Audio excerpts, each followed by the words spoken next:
Estudo Bíblico 9.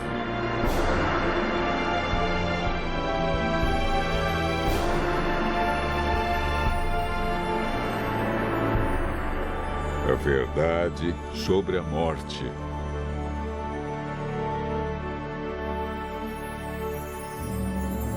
A morte é uma inimiga cruel. E a maioria das pessoas já sentiu a dor e a tristeza que ela traz. O assunto da morte tem sido um mistério que muitos tentam decifrar. Muitos têm especulado sobre o estado dos mortos. Para onde eles vão? Existe consciência na morte? Será a morte o fim ou apenas um estágio? Uma passagem para outras vidas. Hoje, no mundo cristão, há muitos ensinos sobre o estado do homem na morte. Vejamos o que a Bíblia diz.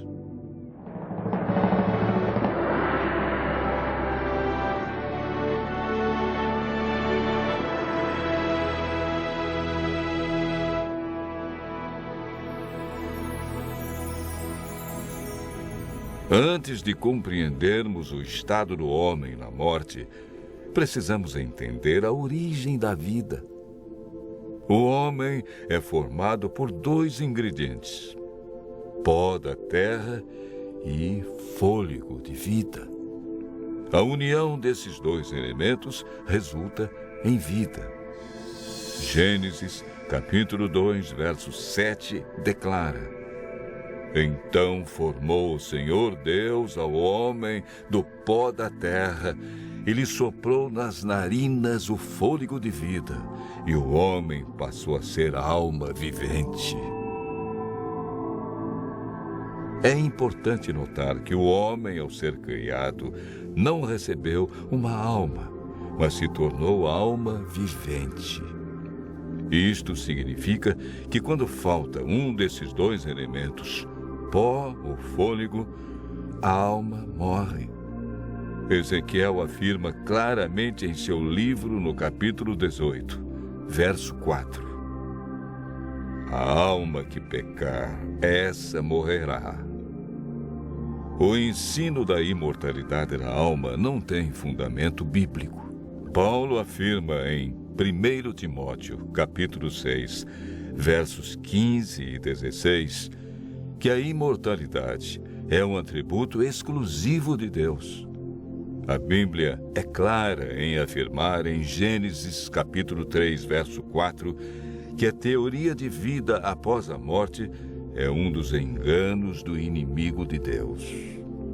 Essa ideia foi propagada ao longo dos séculos através de influências pagãs e introduzida no cristianismo durante a Idade Média.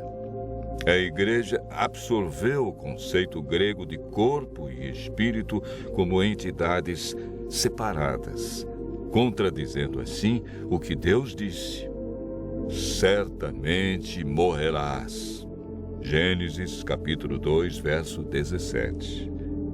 Gênesis 3, verso 19 declara: porque tu és pó e ao pó tornarás. Eclesiastes 12, verso 7 diz que por ocasião da morte, o pó volte à terra como era e o espírito volte para Deus que o deu. O espírito que ele deu na criação foi o fôlego de vida. A palavra espírito, que vem do hebraico ruach, ou nechamar, e do grego pneuma, é empregada centenas de vezes na Bíblia.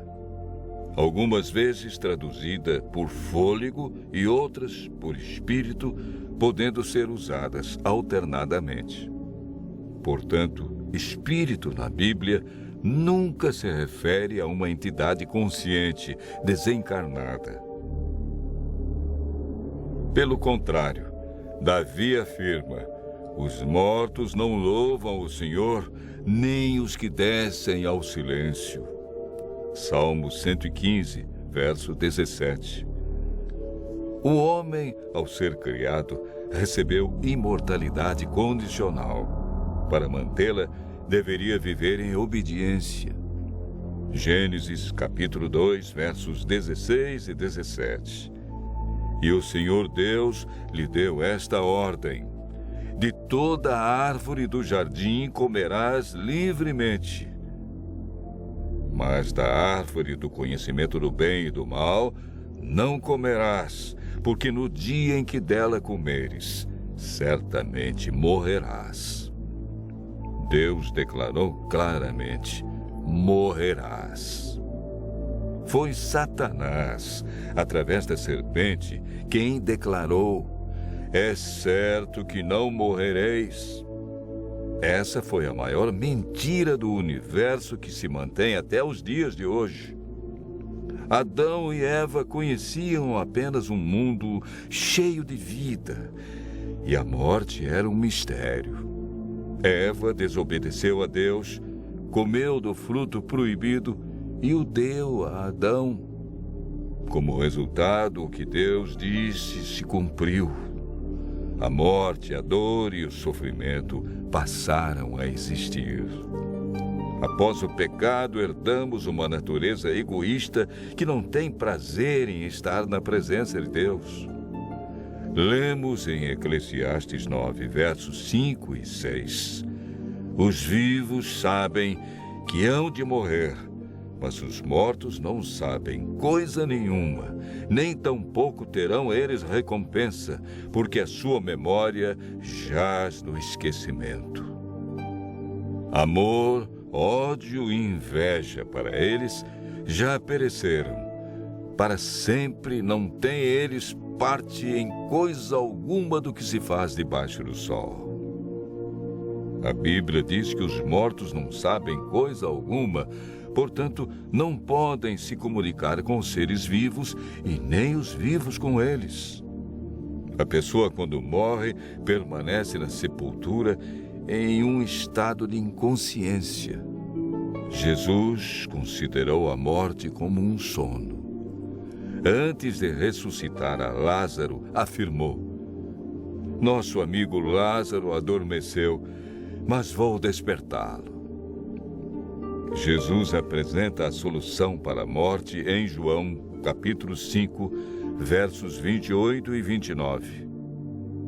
Não vos maravilheis disto, porque vem a hora em que todos os que se acham nos túmulos ouvirão a sua voz e sairão, os que tiverem feito o bem para a ressurreição da vida, e os que tiverem praticado o mal para a ressurreição do juízo, que ocorrerá após os 1000 anos. O que receberão aqueles que participarem da primeira ressurreição, a ressurreição da vida? 1 Coríntios, capítulo 15, versos 51 a 53, declara: eis que vos digo um mistério.